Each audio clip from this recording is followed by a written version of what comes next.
ang bagong James Santos' Channel.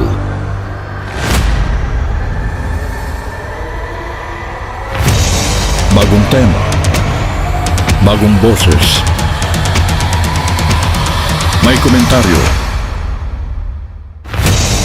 Ang pangangaral ni Brother Eli Soriano.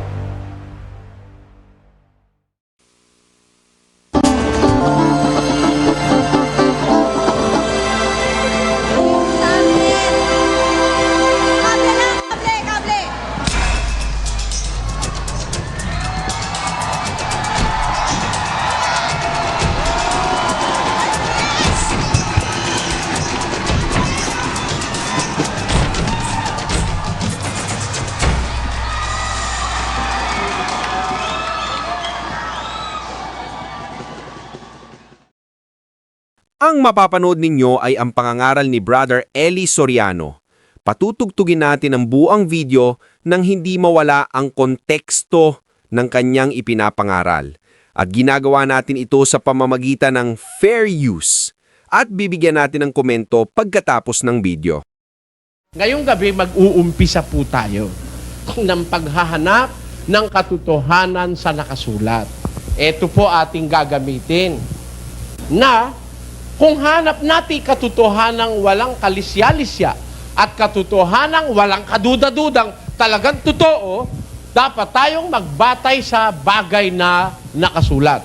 Ang tanong, kung ang pag-uusap ay nakasulat, at yun ang ating hahanapit pagbabatayan para sa katotohanang nararapat nating kilalanin at tanggapin, ano-anong mga bagay ang maaari nating makita sa nakasulat? O, ano-ano? Marami ho tayong pwedeng hanapin sa nakasulat. Wala kayong gustong unahin natin? Kayo ho. Pwede ba kayong mag-suggest ng priorities nyo kung alin ang gusto nyong mauna? Halimbawa, bibigyan kayo halimbawa. Naniniwala ho ba kayo yung iglesia may pangalan? Kung may pangalan, dapat nakasulat. Kasi sabi, mag-aaral ka sa nakasulat. Naniniwala kayong may Diyos? Of course. Alam nyo bang ang Diyos may pangalan din? Pero hindi Jehovah. Naniniwala ho kayo? Hindi rin Yahweh.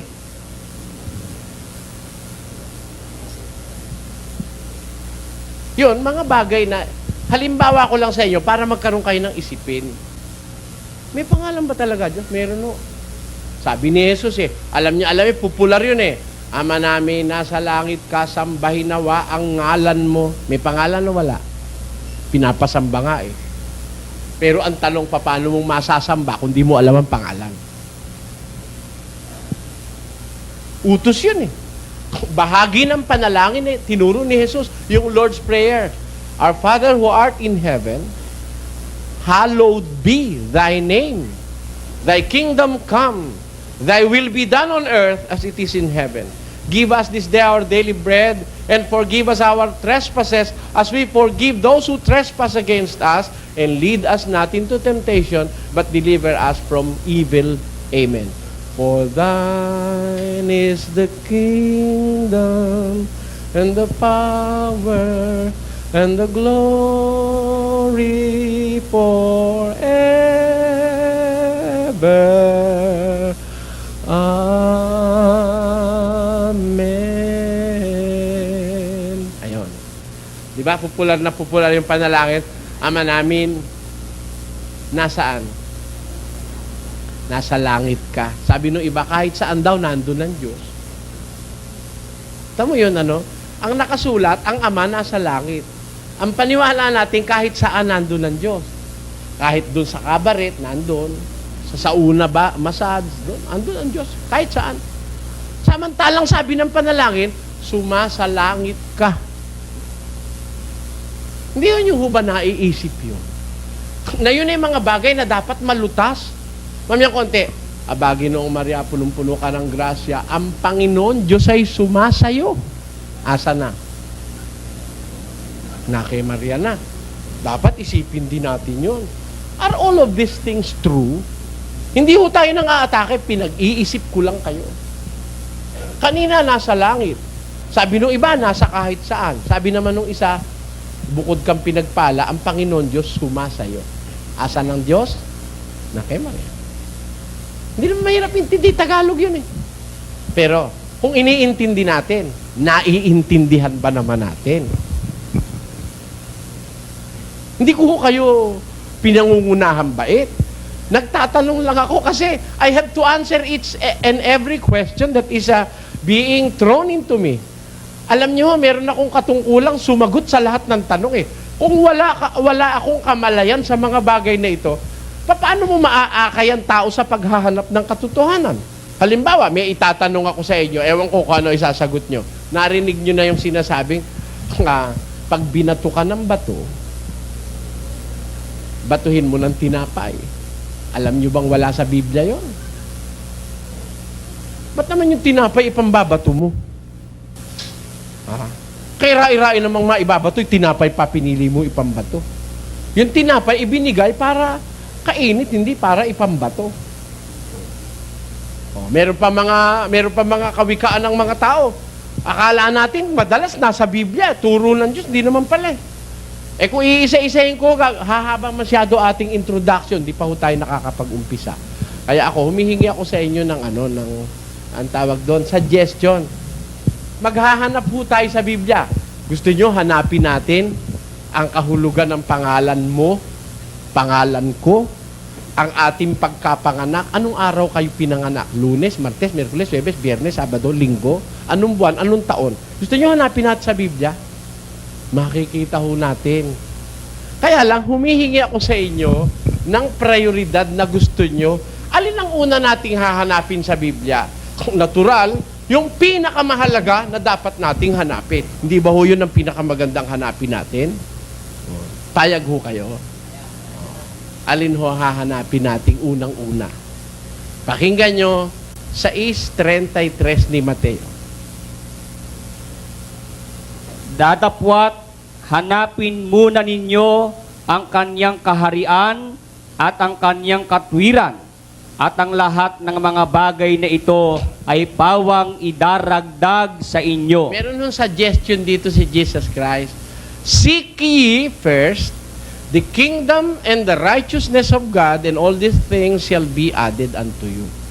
Hanapin muna ninyo ang kanyang katwiran at ang kanyang kaharian, at lahat ng mga bagay na pangangailangan nyo'y pawang idaragdag niya sa inyo. Payag ho kayo sa suggestion ni Jesus Christ. Maghahanap kasi tayo ng katotohanan sa nakasulat sa Biblia. Hindi ho tayo lalabas sa nakasulat. Ano ho una nating gusto nyong hanapin? Payag kayo, hanapin muna natin yung kanyang kaharian at saka yung kanyang katwiran. Payag kayo ho? Payag ho kayo? Kung payag na kayo, magbabasa pa ako ng isang talata. Tignan ko kung alin ang mas gusto nyo sa uunahin natin. 17:25 ng Gawa. Pakinggan nyo ang nakasulat. At nilikha niya sa isa, At ginawa niya sa isa ang bawat bansa ng mga tao upang magsipanahan sa balat ng buong lupa, na itinakda ang kanilang talagang ayos ng mga kapanahunan at ang mga hangganan ng kanilang tahanan upang kanilang hanapin ang Diyos. Alin ho gusto niyo unahin natin? Dalawa na nababasa nating hahanapin eh. Hindi ba? Sabi, hanapin muna ninyo ang kanyang kaharian at ang kanyang katwiran. At lahat ng kailangan nyo, dadagdag niya sa inyo. Dito naman may isang salita. Sabi, ginawa niya ang wika sa isa, ang bawat bansa ng mga tao, upang magsipanahan sa balat ng buong lupa. At itinakda ang kanilang talagang ayos ng mga kapanahunan at hangganan ng mga kanilang tahanan. Payag ho kayo, may boundaries. Tama ho yun eh. Di ba? may boundary ang Pampanga at Bulacan. Yun ho ang pagitan ng Kapalangan, Kalumpit at San Vicente, Apalit. Yun. Doon sa kabila, Ebun. Sa kabila, Itlog. May hangganan, wala. Pati nga salita, may hangganan eh. Di ba? Banda rito, sa Morong. Mare, ay, sabi, ay, driver, para dyan sa tabi ng Bacor.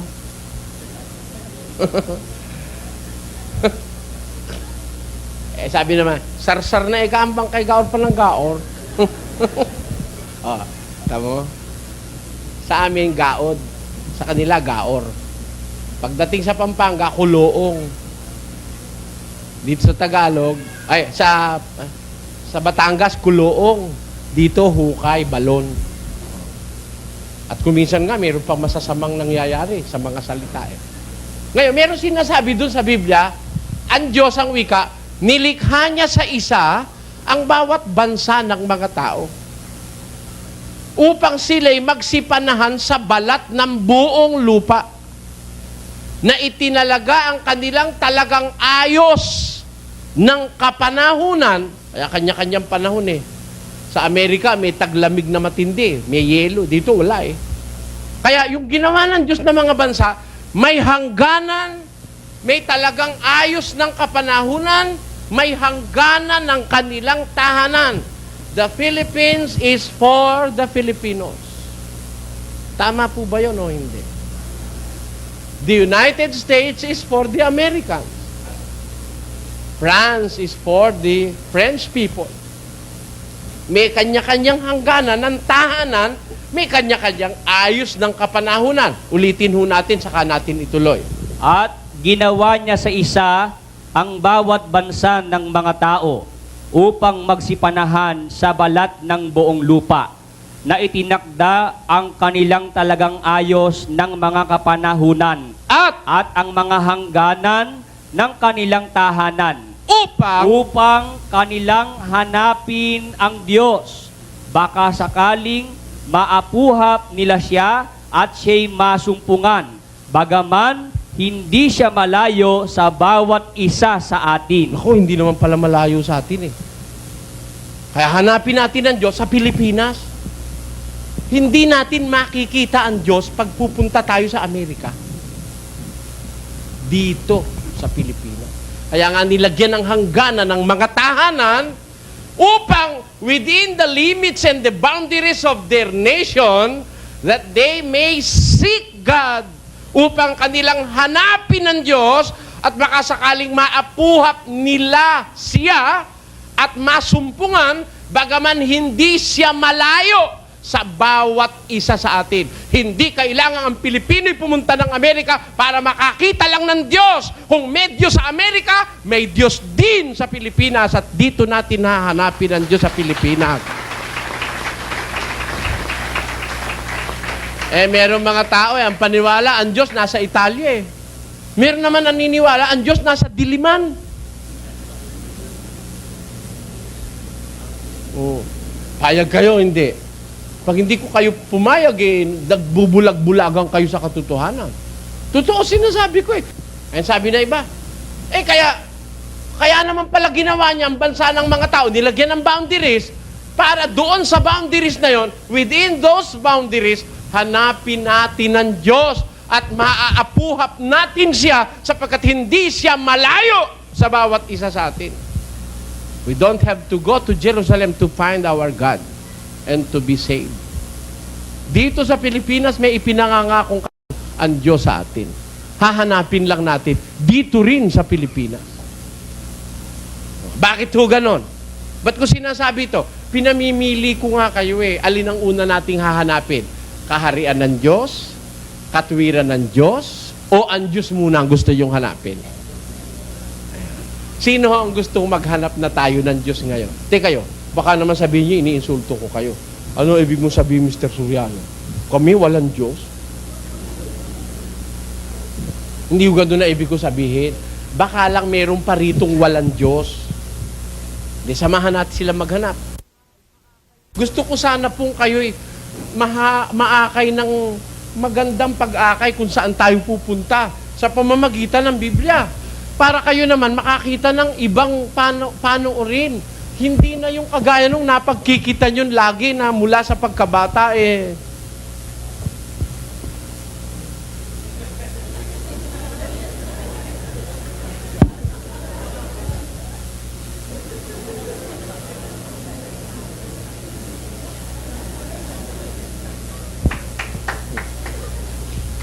o baka mamaya naman napagkikita mo palagi yung kakanta.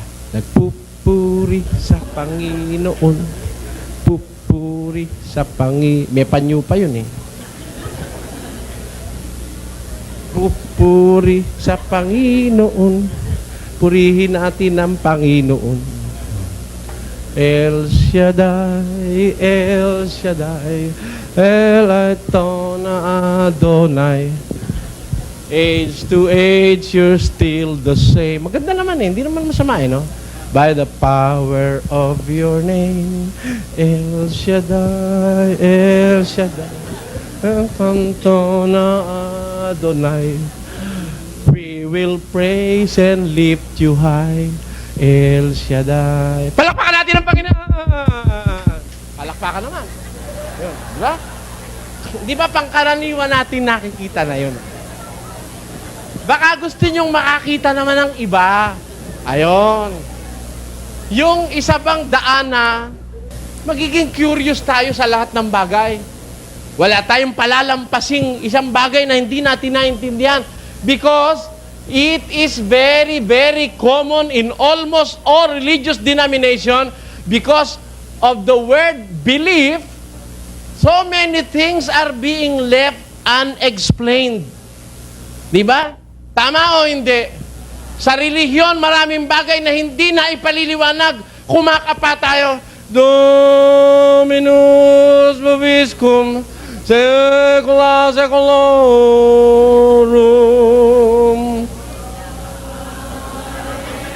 Kita nyo? Tanong. Ang tanong, ano yung inamina natin? Ano yun? Naiintindihan nyo? Hindi mo kusisa tayo. Bakit tayo magtatahimik?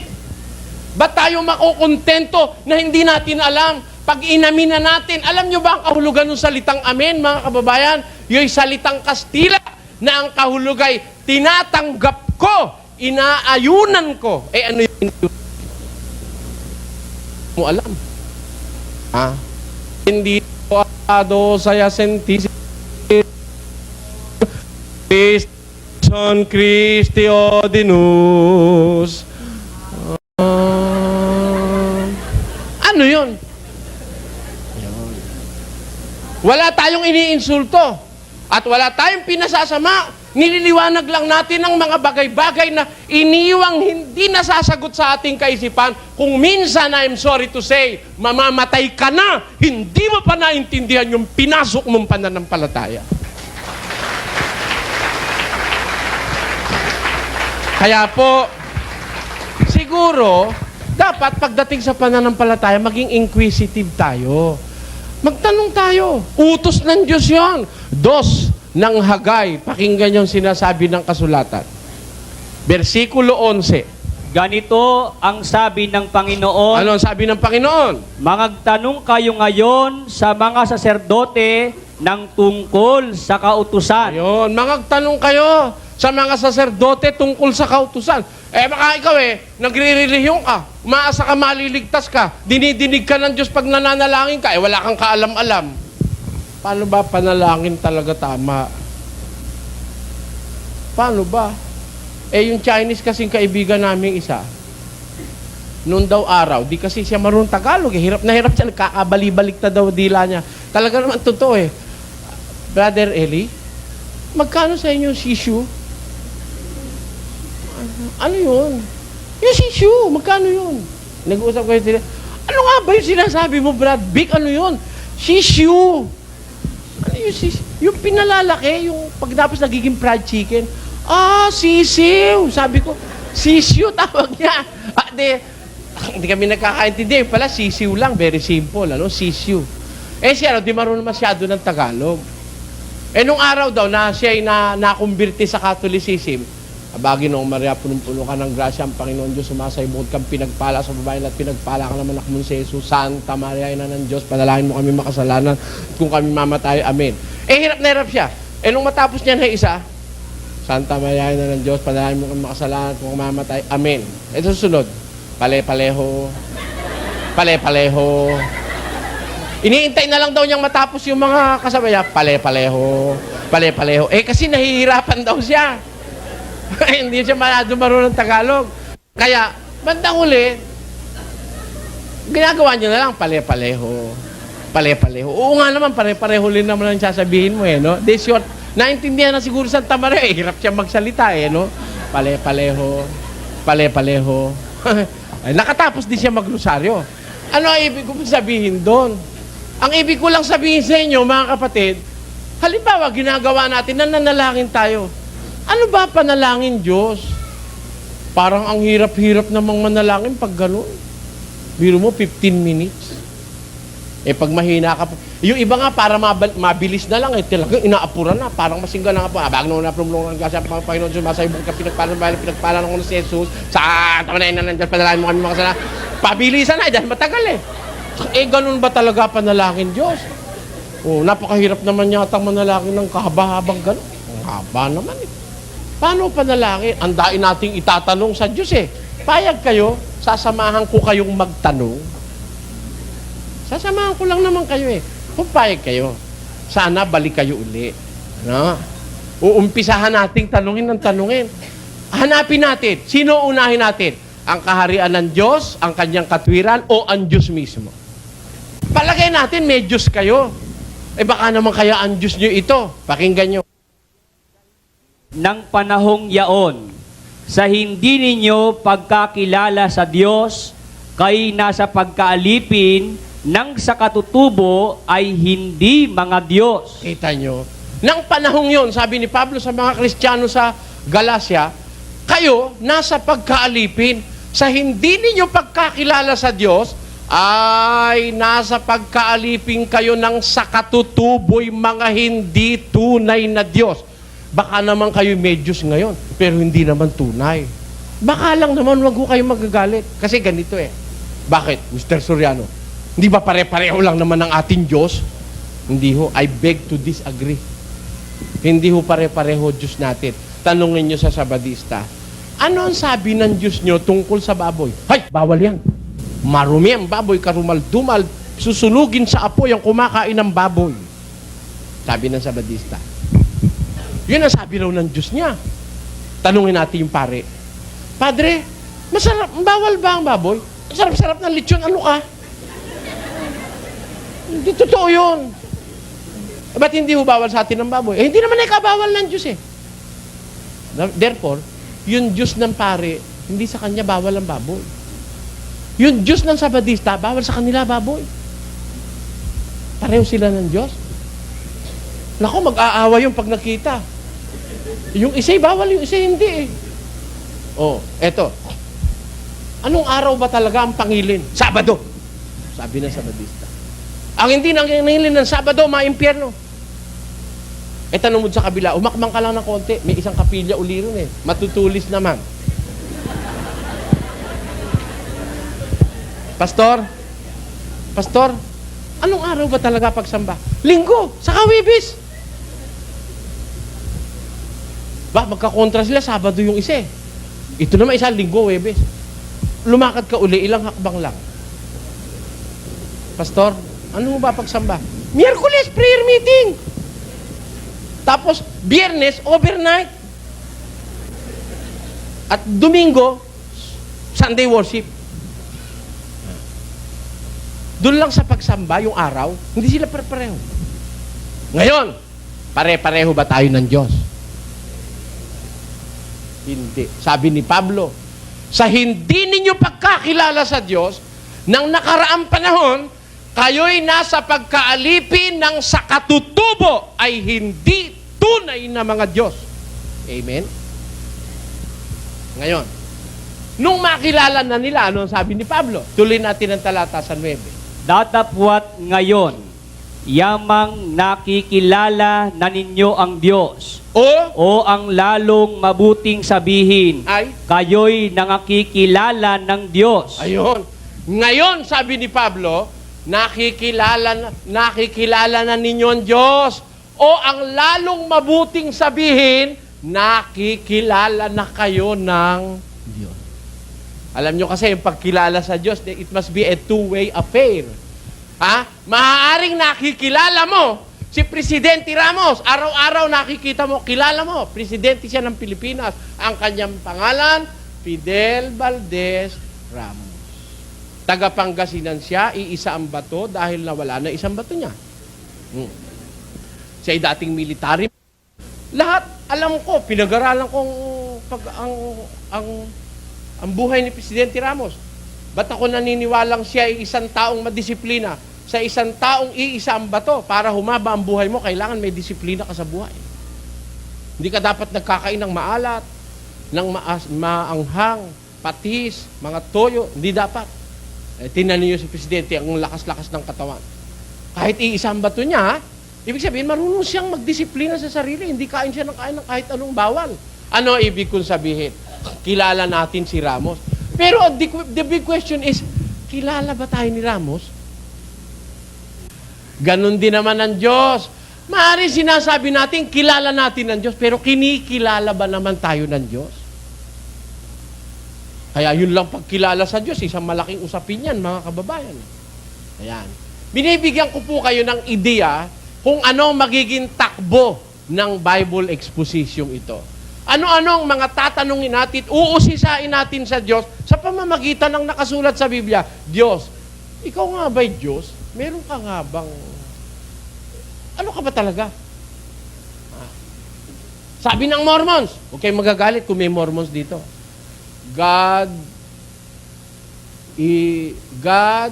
has a body of flesh and bones as tangible as man's. Ang Diyos daw, may buto at may lamang nahihipong kagaya ng tao. Sabi ng Mormons. Sabi naman ng Iglesia ni Cristo, ang Diyos daw walang laman at buto. Doon sa punto na yun, magkakontra na yung Mormons at saka ang Iglesia ni Cristo. Gusto ko pagkasunduan natin. May Diyos kayo, may Diyos ako, no? Itabi kaya natin sandali yung ating paniniwala. Tapos, i-concentrate natin sa Biblia. Sama-sama tayo maghanap. Kayo rin, magtatanong. Bawa, pag pinag-umpisahan na natin, halimbawa, sa isang pagtitipon natin, tatanong natin, may Diyos ba talaga? Maaari, gusto nyo itanong yun. Sabi nung iba, walang Diyos eh. Sino nagsasabi walang Diyos? Yung mga ateista. Naniniwala kayo? Maraming hindi naniniwala may Diyos. Ngayon, una nating tanong siguro, may Diyos ba? Kung meron, ano pruweba? Is there an evidence to show that there is an existing God who is over all the universe? Meron ba na existensya ang Diyos? At kung may Diyos, asan siya? At kung may Diyos, sino siya? Kung may Diyos, ano siya? Kung may Diyos, ano ang pangalan niya? Kung may Diyos, may ba kasama ba siya? O nag-iisa lang siya? Sabi nung iba, ang Diyos daw, walang hindi magagawa. Nothing is impossible with God. Gusto nyo babasa ako sa Biblia, may imposible sa Diyos? Pakinggan nyo sa Ebreo.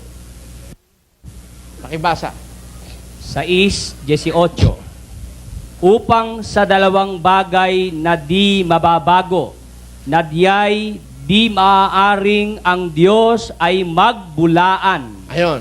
Sa Biblia Tagalog, ang sabi, hindi maaaring ang Diyos ay magbulaan. And I will read it in the English translation. That by two immutable things in which it is impossible for God to lie. It is impossible for God to lie. May imposible ho ba sa Diyos? Sabi ng Biblia, nakasulat, it is impossible for God to lie. Sabi naman ng ibang tao, sa bunganga niya ng galing at sa kokote niya, wala ikang imposible sa Diyos. lahat magagawa ng Diyos. Sa Biblia may nababasa ko, hindi magagawa ng Diyos kahit kailan. Gusto niyong patunayan ko sa inyo? Kahit kailan, hindi pwedeng magsinungaling ang Diyos. Sa Tito 1:2, pakinggan nyo. Sa pag-asa sa buhay na walang hanggan, na ipinangako ng Diyos na di makapagsisinungaling, buhat pa ng mga panahong walang hanggan. Ang na di makapagsisinungaling, buhat pa ng mga panahong walang hanggan. Titignan ninyo, di po ang Diyos hindi pwede magsinungaling. Tapos sabi nung iba, lahat daw ng bagay magagawa ng Diyos. Isa po ito sa bagay na hindi pwedeng gawin ng Diyos. Ang siya'y makapagsinungaling. God who cannot lie. It is impossible for God to lie. Ayan, mga nasa Biblia. O yan, basahin nyo sa inyong bahay kung di kayo naniniwala. Tapos think it over and over again. At yung inyong dating natanggap ng paniniwala ukol sa Diyos na walang imposible sa Diyos, pag sinabing walang imposible, pati ang Diyos pwede rin magsinungaling. Pero, sabi ko sa Biblia, hindi pwedeng ang Diyos ay magsinungaling. He is incapable of lying. He cannot lie according to the Bible. At diyan sa mga premisong yan, mga kapatid, mga kaibigan, inaanyayahan ko po kayo sa susunod.